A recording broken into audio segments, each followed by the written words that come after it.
Namamishwaram Sati Anandarupam Lasakundalam Gokule Brajamanam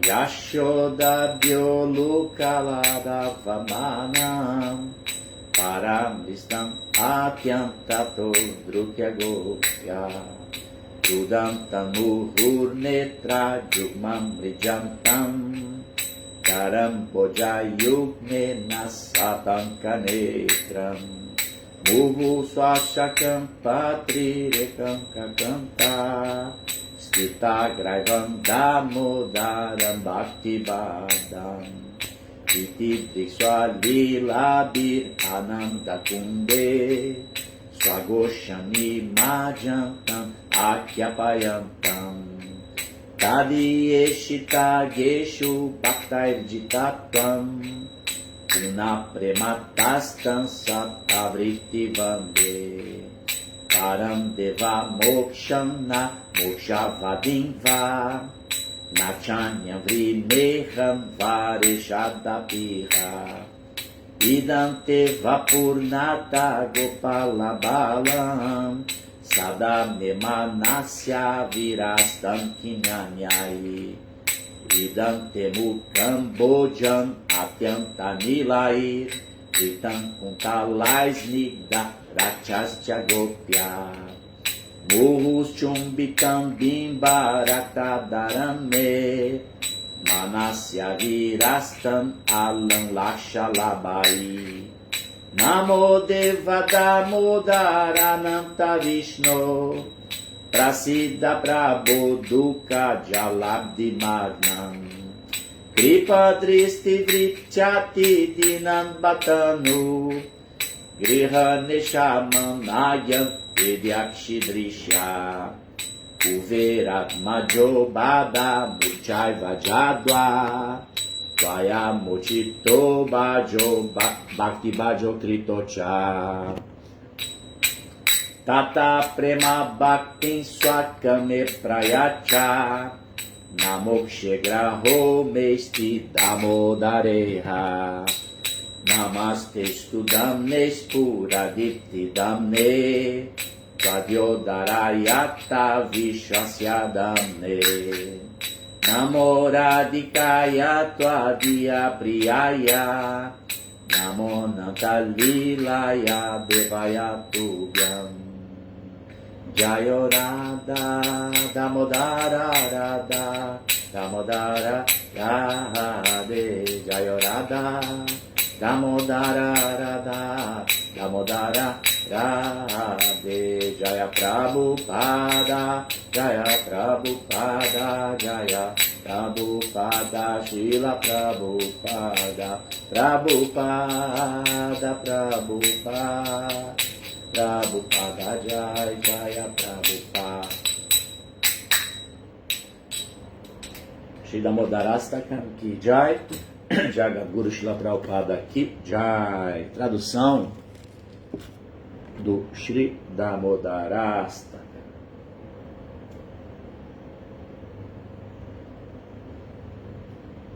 Essa canção é do Padma Purana, da obra do Padma Purana, falado por Satyavrata Muni. No mês de Kartika, a pessoa deve adorar o Senhor Damodara e diariamente recitar a oração conhecida como Damodarastaka, que foi falada pelo sábio Satyavrata e que atrai o Senhor Damodara. Isso é um verso que está no Shri Hari Bhaktivilasa, canto 2, capítulo 16, verso 198. Agora vamos ler agora a tradução dos versos, né? Ao Senhor Supremo, cuja forma é a corporificação da existência, conhecimento e bem-aventurança eternos, cujos brincos em forma de tubarão se balançam para frente e para trás, que brilha lindamente no reino divino de Gokula, que, devido ao fato de ter cometido uma ofensa, quebrando o pote de iogurte que sua mãe estava batendo para fazer manteiga, e em seguida roubando a manteiga que se mantinha pendurada no balanço, Está correndo velozmente, tentando evitar o castigo no pilão de madeira, pois está com medo de Yashoda, mas que foi pego pelas costas por ela, que correu atrás dele com maior rapidez. A este Senhor Supremo Shri Damodara, ofereço minhas humildes reverências. Ao ver a chibata na mão de sua mãe, ele está chorando, esfregando seus olhos repetidas vezes com suas 2 mãos de lótus. Seus olhos estão cheios de medo e o colar de pérolas ao redor de seu pescoço, que está marcado com as 3 linhas como um búzio, está balançando devido à sua respiração acelerada, causada pelo choro. A este Senhor Supremo Shri Damodara, cuja barriga está amarrada, não por cordas, mas pelo amor puro de sua mãe, ofereço minhas humildes reverências. Com passatempos infantis tais como este, ele está afogando os habitantes de Gokula em lagos de êxtase. E está revelando àqueles devotos que estão absortos em conhecimento acerca de sua suprema majestade e opulência, que ele só é conquistado pelos devotos cujo amor puro está imbuído de intimidade, está livre de todas as concepções de respeito e reverência. Com grande amor, volto a oferecer minhas reverências ao Senhor Damodara, centenas e centenas de vezes. Ó Senhor, embora possas conceder todas as espécies de bênçãos, não oro a Ti pedindo que me favoreças com a liberação impessoal, nem com a mais elevada liberação, a vida eterna em Vaikunta, nem com alguma outra generosidade que pode ser obtida com a execução dos 9 processos de pacto. Ó Senhor, tudo o que desejo é que esta Tua forma como Bala Gopala em Vrindavana possa sempre manifestar-se em meu coração, pois que me adianta alguma outra dádiva que não seja esta. Ó Senhor, Teu rosto de lótus com tonalidade avermelhada, circundado por mechas de cabelo negro macio, é repetidas vezes beijado por mãe Yashoda, e teus lábios são avermelhados como a fruta bimba, que esta linda visão de teu rosto de lótus sempre se manifesta em meu coração. Milhares e milhares de outras bênçãos não têm sentido para mim. Ó Deus Supremo, ofereço-te minhas reverências. Ó Damodara, ó Ananta, ó Vishnu, ó Mestre, ó meu Senhor, fica satisfeito comigo. Lançando sobre mim teu olhar misericordioso, liberta este pobre, tolo, ignorante, que neste mundo está imerso num oceano de lamentações, e torna-te visível a meus olhos. Ó Senhor Damodara, assim como os 2 filhos de Kuvera, Nalakuvara e Manigriva, foram libertados da maldição lançada por Narada e se tornaram grandes devotos graças a ti, enquanto era um bebê amarrado com uma corda ao pilão de madeira, da mesma forma, por favor, dá-me tua própria prema bhakti. Só almejo isso e não tenho nenhum desejo de receber alguma espécie de liberação. Ó Senhor Damodara, em primeiro lugar ofereço minhas reverências à refulgente corda que amarra teu abdômen. Em seguida ofereço minhas reverências ao teu abdômen, que é a morada do universo inteiro. Humildemente prostro-me ante tua amadíssima Srimati Radharani e ofereço minhas reverências a ti, o Senhor Supremo, que manifesta passatempos ilimitados. Shri Damodara Ki Jai. Então, pessoal, feito isto, né, a leitura aqui dessa belíssima canção, vou dar bem-vindo, as boas-vindas a todos vocês, já aqui presentes. Nosso querido Haridasha, Nadi Lila, o Ojasui Dassa, que é o Otávio Daniel, também a Ana Paula, Cássia Bernardo. Tá aí, pessoal, se conectando para a gente fazer a leitura de hoje, Śrīmad Bhagavatam, terceiro canto, capítulo 26, intitulado Princípios da Natureza Material. Eu vou ler o verso número 34. Om Namo Bhagavate Vasudevaya. Om Namo Bhagavate Vasudevaya. Om Namo Bhagavate Vasudevaya. Narayana Namaskritya Naranchayva Narottamam Devim Saraswatim Vyasam Tato Jayan Udiraye. Antes de se recitar este Srimad Bhagavatam, que é o verdadeiro meio de conquista, deve-se oferecer respeitosas reverências à suprema personalidade de Deus, Narayana, Narayana Rishi, o ser humano supremo, a mãe Saraswati, deusa da sabedoria, a Srila Vyasadeva, o compilador dos Vedas, e a Srila Prabhupada, o propagador de todo esse conhecimento. Jagadguru Srila Prabhupada Ki Jai.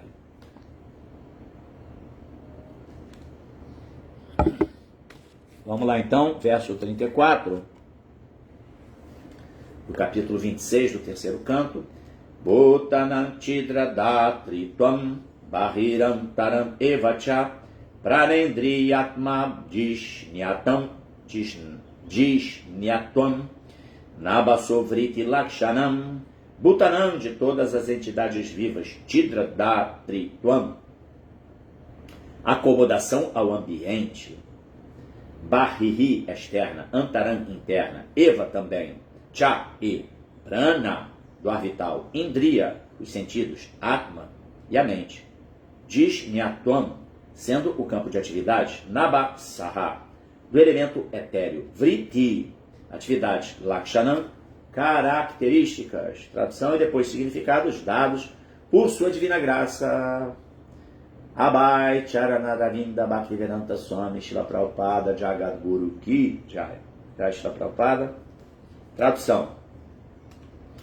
As atividades e características do elemento etéreo podem ser observadas como uma acomodação ao ambiente das existências externa e interna de todas as entidades vivas, a saber, o campo de atividades do ar vital, dos sentidos e da mente.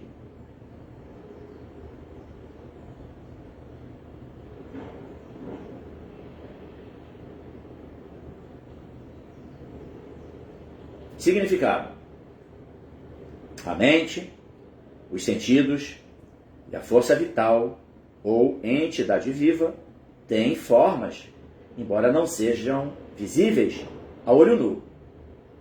A forma retém sua existência sutil no céu. É o éter, né? Quinto elemento. Sendo percebido internamente como as veias dentro do corpo e a circulação do ar vital. Externamente, há formas invisíveis de objetos dos sentidos. A produção dos objetos invisíveis dos sentidos é a atividade externa do elemento etéreo. É complexo, né? O fato de que as formas sutis existem no éter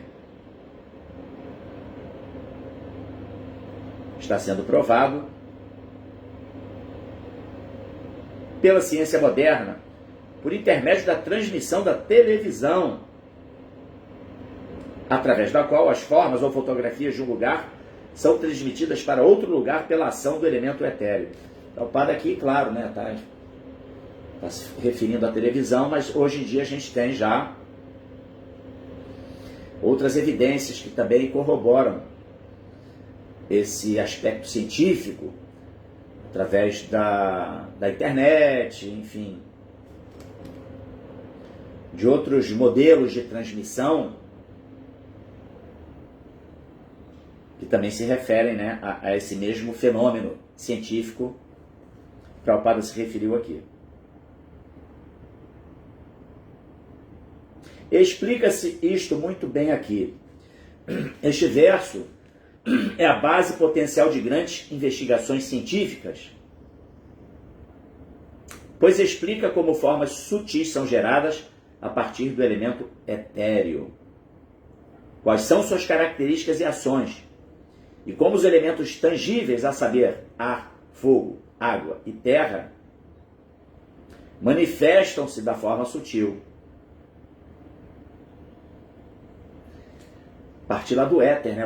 O éter, primeiro elemento mais sutil dos 5 elementos grosseiros que eu estou me referindo. E aí vem ar, É no ambiente do éter, né, do céu, que o ar se fica alocado. E aí vai se desdobrando, né? As atividades mentais ou ações psicológicas de pensar, sentir e querer também são atividades na plataforma da existência etérea.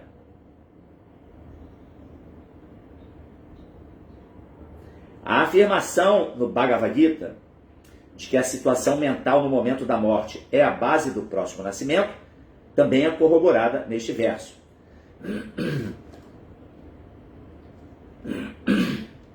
Capítulo 15, verso 8, Bhagavad Gita, tem aquele famoso verso que menciona que assim como o ar transporta os aromas, o corpo sutil transporta a alma no momento da transmigração do corpo. Então,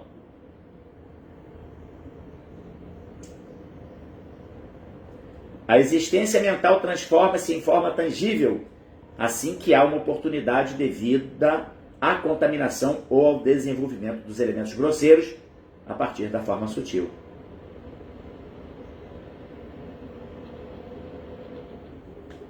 Srila Prabhupada Ki Jai. Oma Gyanati Mirandasya Gyananjana Shalakaya Chakshurum Militan Janatasmai Shri Gurave Namaha. Nasci na mais obscura região da ignorância, mas o meu mestre espiritual está abrindo os meus olhos com a chote do conhecimento. Ofereço-lhe, portanto, as minhas mais humildes e respeitosas reverências. Mão Vishnu Padaya Krishna Prestaya Gotaya Srimate Bhakti Vedanta Swami Nityanamini Shirupa Sanatana Bhatta Raghunatha Sri Diva Gopal Bhatta Dasa Raghunatha Sadhu Goswami Prabhu Kichai Machakal Patarubhyascha Kripa Sindhu Bhya Eva Cha Patitanam Pavanebhyo Vaishnavebhyo Namo Namaha Jai Sri Krishna Chaitanya Prabhu Nityananda Shri Advaita Gadadhara Shivasadi Gora Bhakta Vrinda Hare Krishna Krishna Krishna Hare Hare Hare Rama Rama Rama Hare Hare. Vou reler aqui o verso 34.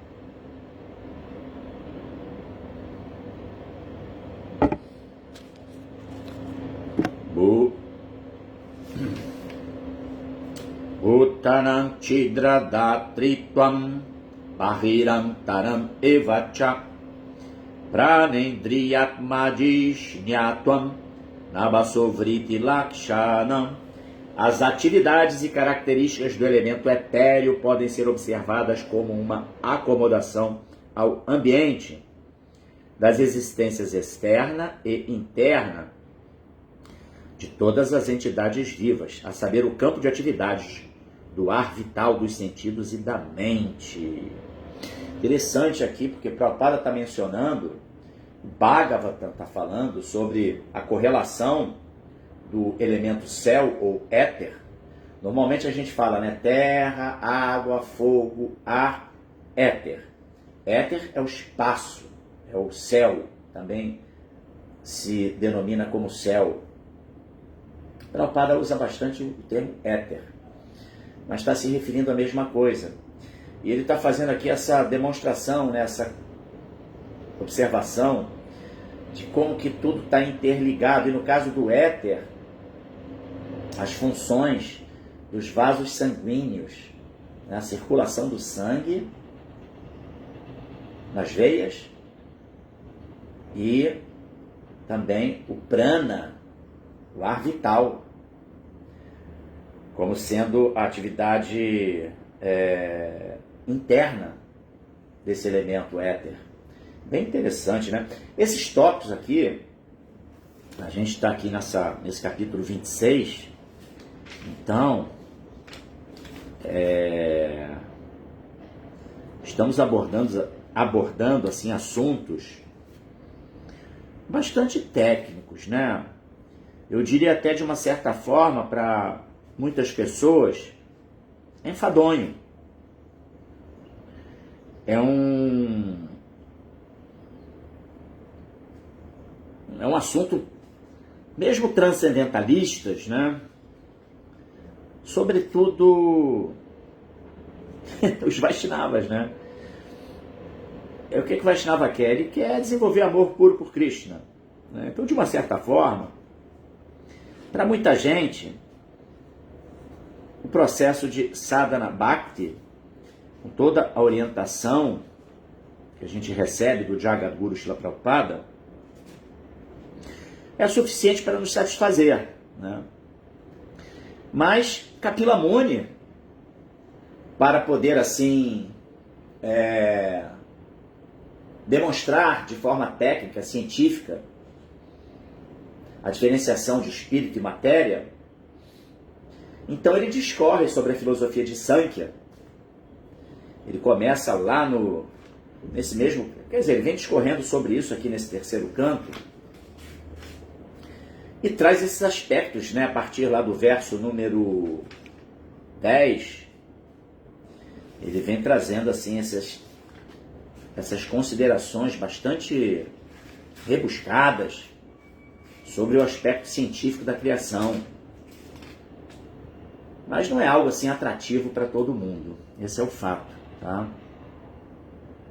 Tudo isso começou a partir de uma pergunta de Devahuti, né? Aliás, uma pergunta não, né? Uma solicitação, né? Quando Devahuti, ela pergunta: ó Suprema Personalidade de Deus, por favor, explica-me as características da pessoa suprema e suas energias, pois ambas são causadoras desta criação manifesta e imanifesta. Ou seja, o Pradhana, que é a matéria manifesta, tudo é origem de Deus, de Krishna, da verdade absoluta, né? E também depois o Mahatattva e as interações dos elementos, elas tudo se dão a partir do poder da pessoa suprema. Então era isso que Devahuti estava querendo saber. Mas eu particularmente posso dizer para vocês que, caramba, é assim um assunto bem complexo, né?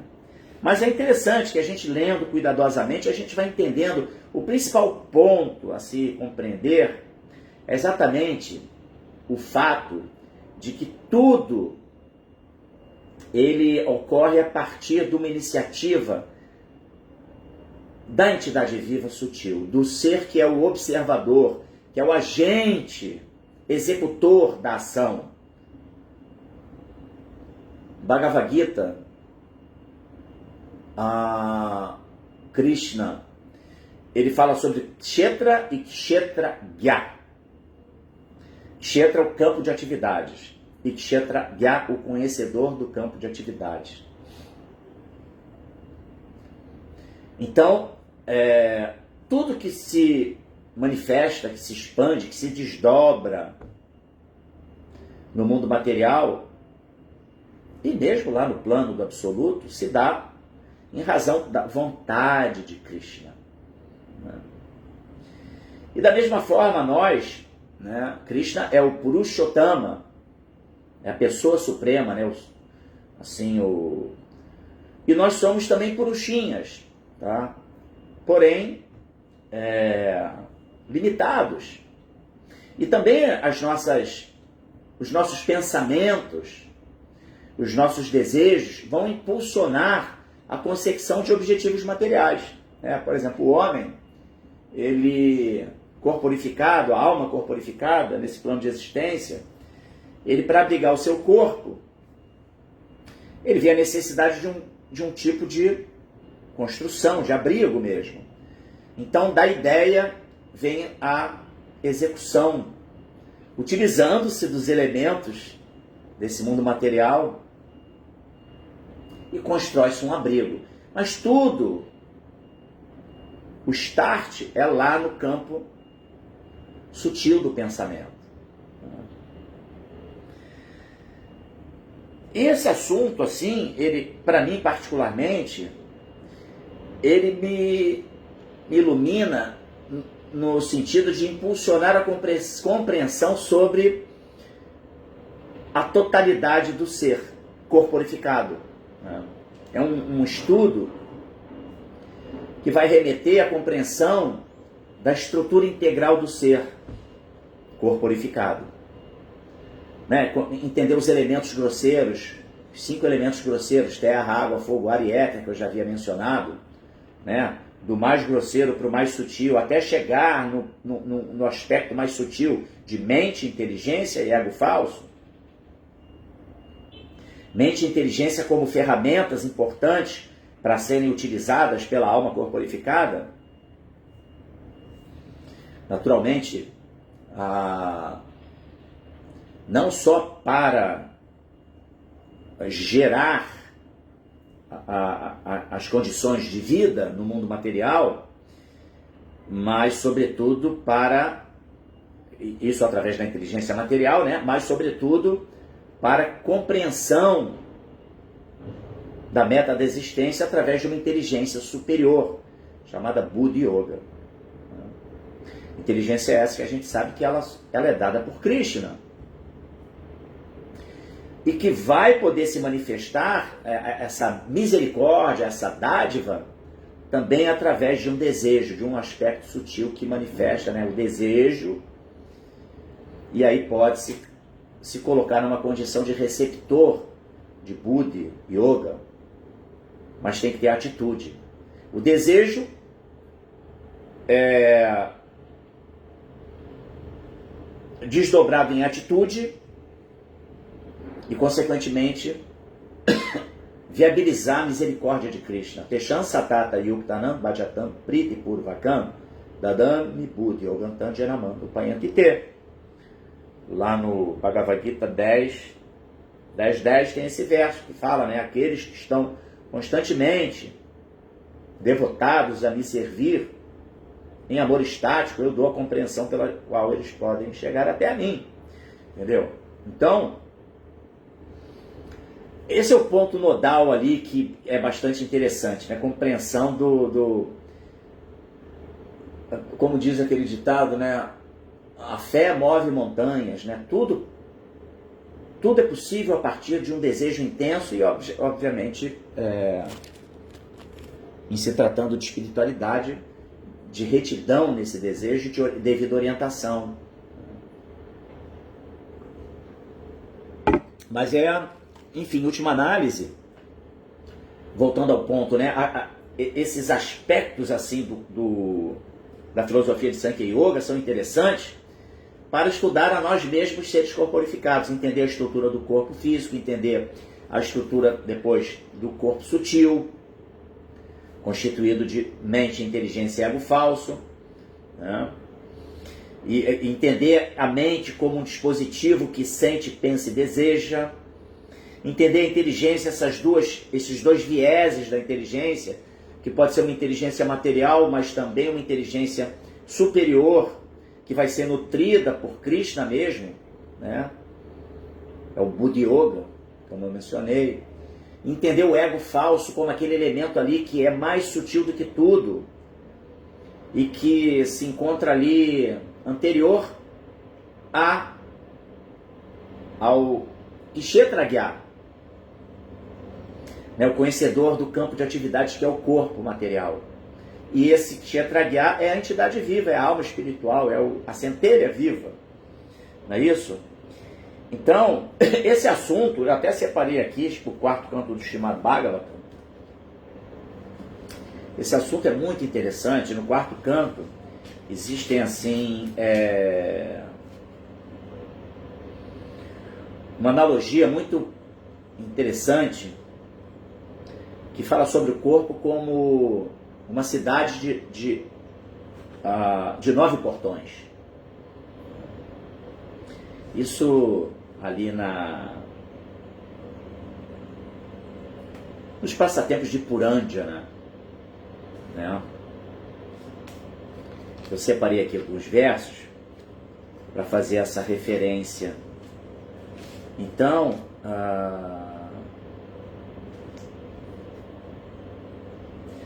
Prabhupada ele menciona no significado, lá no capítulo 27 do quarto canto, ele fala...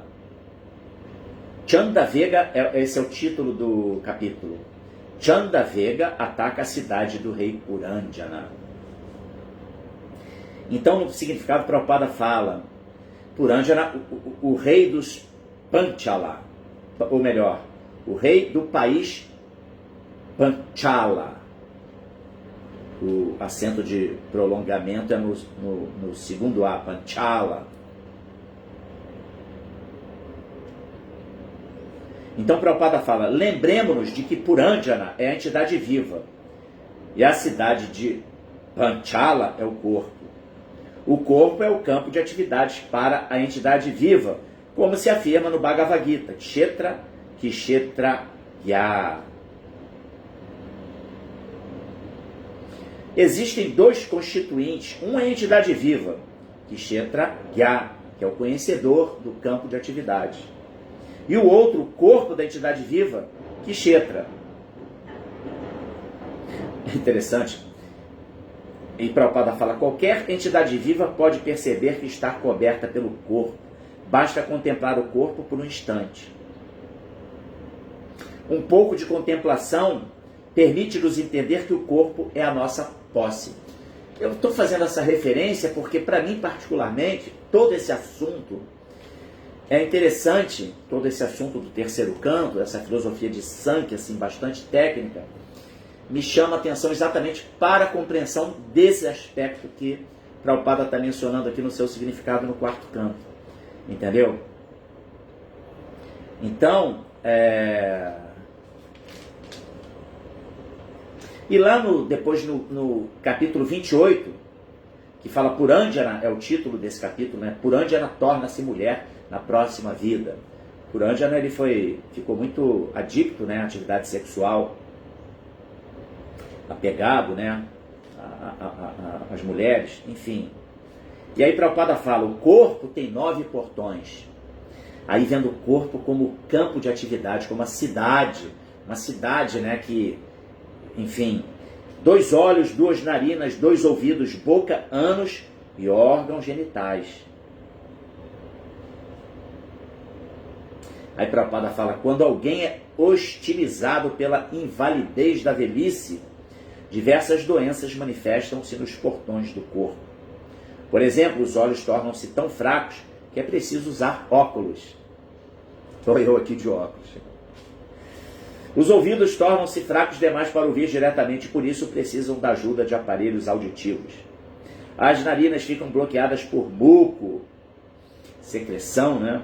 O que obriga a pessoa a sempre ter de pingar um remédio que contenha amônia.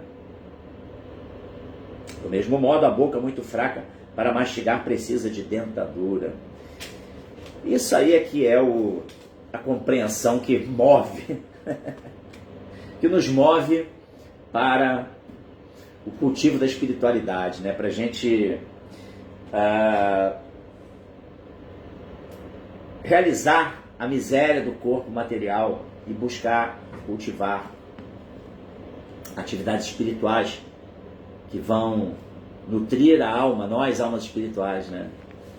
Bom, pelo menos para mim, né, especificamente, eu tenho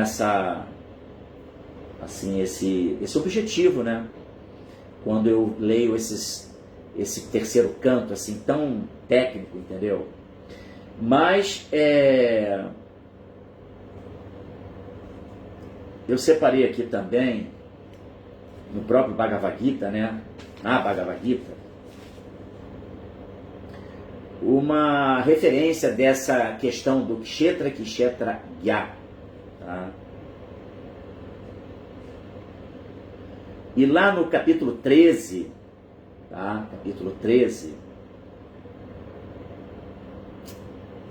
no verso 3,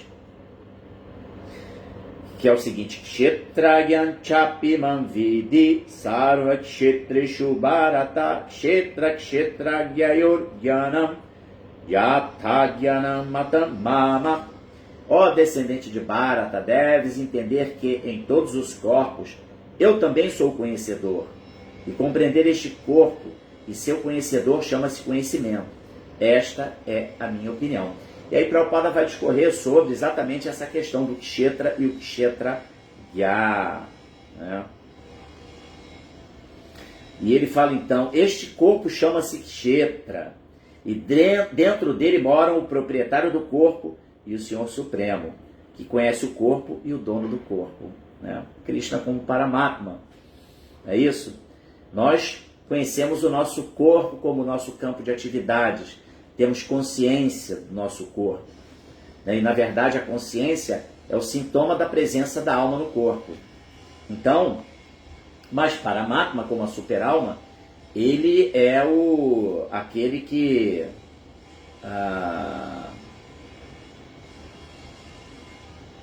conhece, o conhecedor do corpo e o corpo de todos, né? Assim, de forma inconcebível, né? Através do seu aspecto super-alma, né? Então,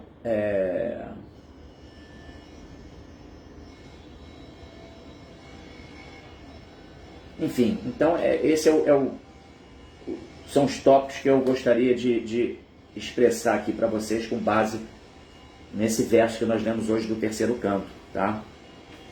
Agora, para finalizar minha leitura de hoje, tem um verso que se correlaciona com essa citação desse shloka de hoje, né? Que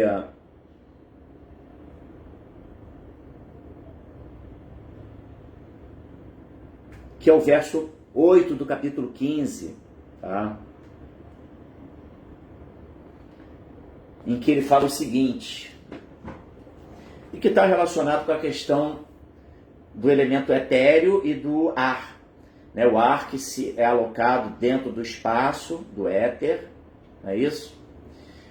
O éter como elemento que se origina do som, não é isso?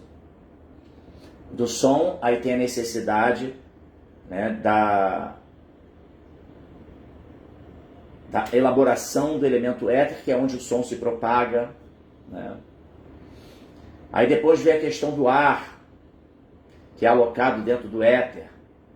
E aí tem essa correlação do elemento mais sutil e da sua circulação nesse mundo material. Não sei se eu estou sendo muito... se está dando para entender, entendeu? Mas aí eu remeto a esse verso, que é o Shariram Jat Avapnoti Jat Chapi Utkramatishwaraha Grihit Twaitani Samyati Vayur Gandam Iva Shayat. E é aquele famoso verso, né, que fala que assim como o ar transporta os aromas, a entidade viva no mundo material leva de um corpo para o outro suas diferentes concepções de vida. Com isso, ela aceita uma espécie de corpo e ao abandoná-lo, volta a aceitar outro, né? Então, esse é um verso muito assim filosófico e uma analogia muito bela que explica novamente a questão central do verso que nós lemos, que é o fato de que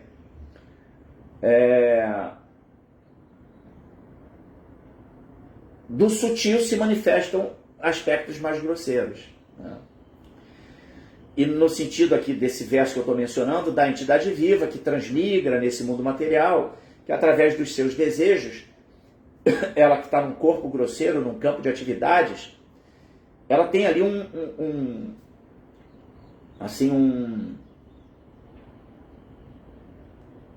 uma proposta de vida, né?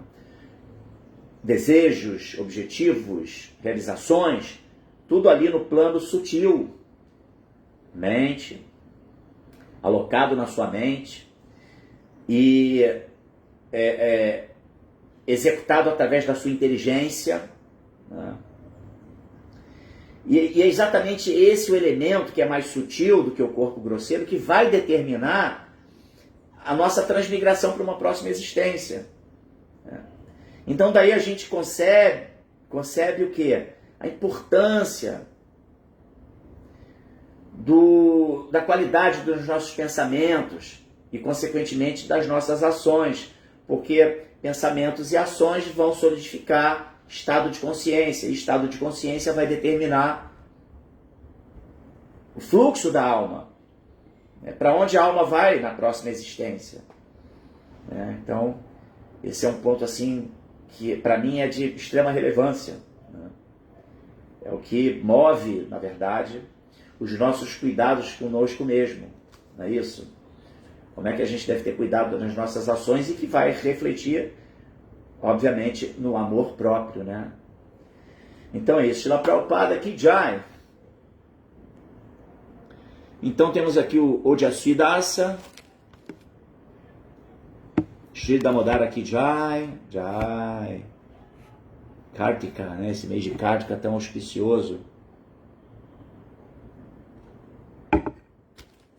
E aqui também a Adelila Haridashana oferecendo suas reverências a todos presentes. Ananta Krishna também, Ananta Krishna Dasa. Aqui Sundarangi, que deu uma aula muito interessante, salvo engano, anteontem, né? Muito legal, eu ouvi também a aula.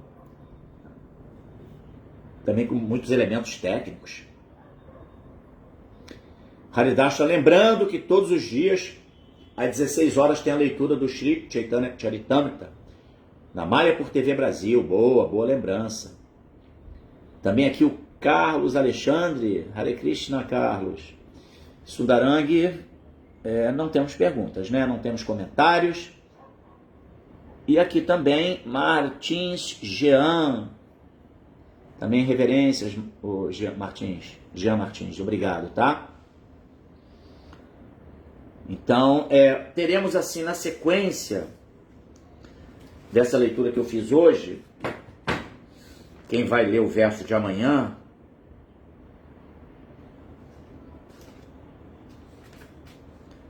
só para fechar, porque tem um aspecto aqui que eu acabei que eu não me referi, que é sobre a Prabhupada. Ele inicia seu significado falando que a mente, os sentidos e a força vital é uma entidade viva, né, o Atma, tem formas. Isso é muito legal, né? Porque a gente não enxerga, né? Não enxerga, mas não significa que não tenha formas. Por exemplo,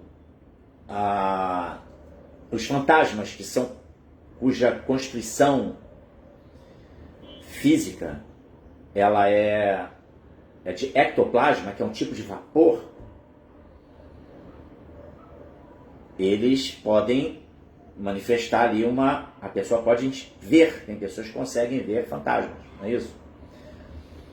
Nem todo mundo vê, então se trata de uma capacidade, uma potencialidade que se desenvolve. Mas o fato é que o espiritual não significa que não hajam formas, naturalmente não são formas densas, formas sólidas, né? Voltando ao ponto, do mais grosseiro para o mais sutil, e o aspecto transcendental da existência, ele é absolutamente transcendental, espiritual. Então, mas não significa que seja amorfo, entendeu? Também tem suas formas num outro tipo de constituição. Então, só para fechar, é importante ficar esse aspecto aqui que eu acabei que não tinha mencionado. Então, aqui o Marcelo, como ser sutil em um mundo grosseiro?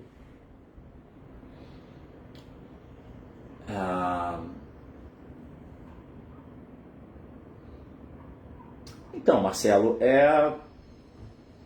o que eu até mencionei aqui, né, que esses assuntos de Sankhya Yoga, muito técnicos, eu canalizo para entender a mim. Então, eu acho que ser sutil em um mundo grosseiro significa exatamente compreender a estrutura integral do ser até você entender a sua condição de alma espiritual. Uma vez que você se entende como alma, você entende a transitoriedade da existência e você entende a